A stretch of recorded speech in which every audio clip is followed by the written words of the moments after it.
5 দিন পর হাসপাতাল থেকে ছোটি নবাবের ছুটি। হাসপাতাল থেকে সোজা বান্দ্রার বাড়িতে। লীলাবতী হাসপাতাল থেকে বান্দ্রার সদগুরু শরণ পর্যন্ত ছিল কড়া নিরাপত্তা বেষ্টনী।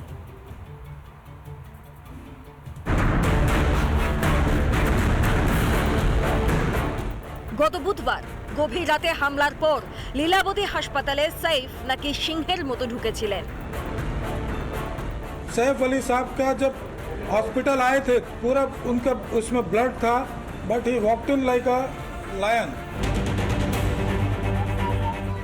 5 দিন পর অর্থাৎ মঙ্গলবার বিকেলে নিজের বাড়ি ফিরলেন এক মুখ হাসি নিয়ে। হাতে ক্রেপ ব্যান্ডেজ, চোখে দামি সানগ্লাস, ছোট করে ছাঁটা চুল, পরিষ্কার করে কামানো দাড়ি। মঙ্গলবার একেবারে নায়কের স্টাইলেই হেঁটেই বান্দ্রার সদগুরু শরণে ঢুকলেন সৈফ আলী খান।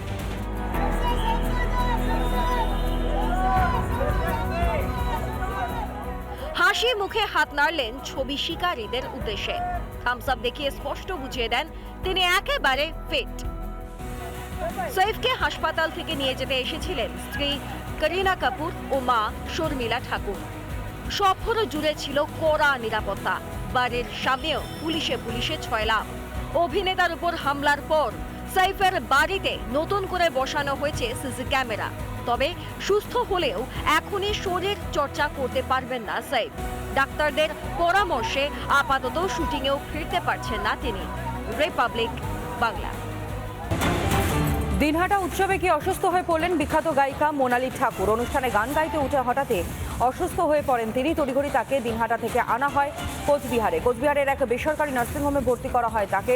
বর্তমানে সুস্থ রয়েছেন মোনালি ঠাকুর। এখনো পর্যন্ত যেমনটা খবর, অন্যদিকে প্রাথমিক চিকিৎসার পর নার্সিংহোম থেকে ছেড়েও দেওয়া হয় তাকে বলেই খবর পাওয়া গিয়েছে।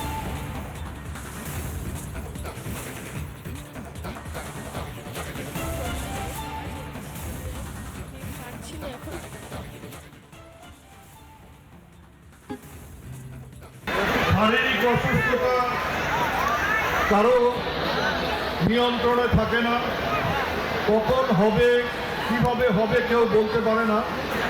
ও শারীরিক অবস্থাটা যেখানে গিয়ে দাঁড়িয়েছে একটা দুর্ঘটনা ঘটে যেতে পারত। রেস্টের প্রয়োজন আছে এবং ভালো জায়গায় চিকিৎসার প্রয়োজন আছে। আমরা আশা করব যে দ্রুত সুস্থ হয়ে উঠে আগামী দিনে মানুষকে নানাভাবে বিনোদন দেবে। আমরা ওর দ্রুত আরোগ্য কামনা করি। শারীরিক অসুস্থতা। Thank you so much. আমি ক্ষমা চেয়ে নিচ্ছি। আমি পারছি না এখন।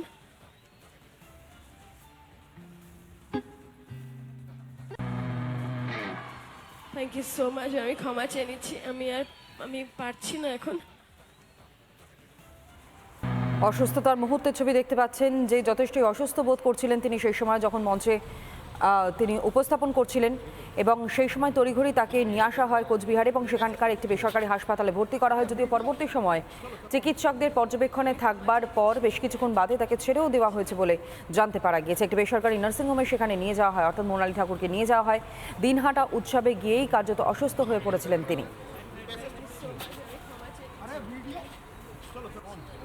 করতে পারছিল না, প্রচণ্ড অসুস্থ বোধ করাতে মোনালি ঠাকুরকে আপাতত আমরা ডক্টরের আন্ডারে চেক আপ করিয়ে নিচ্ছি।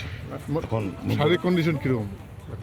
তখন তো স্টেজে খুবই সিরিয়াস পজিশন হয়ে গেছিলো। এখনও আউট অফ ডেঞ্জার আমি বলবো না। এখন ডক্টরের রিপোর্ট আসার পরে আমি বলতে পারবো যে এখন মোনালি ঠাকুর কেমন, কী সিচুয়েশনে আছে। ডাক্তারের সাথে প্রাথমিক কথা হয়েছিল? হ্যাঁ, ডাক্তারের সঙ্গে প্রাথমিক কথা হচ্ছে, বলো বিপি সুগার লেভেলটা ঠিক আছে, বাদ বাকিটা দেখছে। অ্যাকচুয়ালি ওর মাইগ্রেনের সমস্যা আছে, একটা মাইগ্রেনের প্রবলেমটার জন্য এই সিচুয়েশনটা দাঁড়িয়ে গেছে। নানা ধরনের কন্টেন্ট দেখার জন্য লাইক করুন, শেয়ার করুন আমাদের ফেসবুক পেজ, সাবস্ক্রাইব করুন আমাদের ইউটিউব চ্যানেল। পাশাপাশি অন্যান্য ব্রেকিং নিউজের জন্য অবশ্যই চোখ রাখুন রিপাবলিক বাংলায়।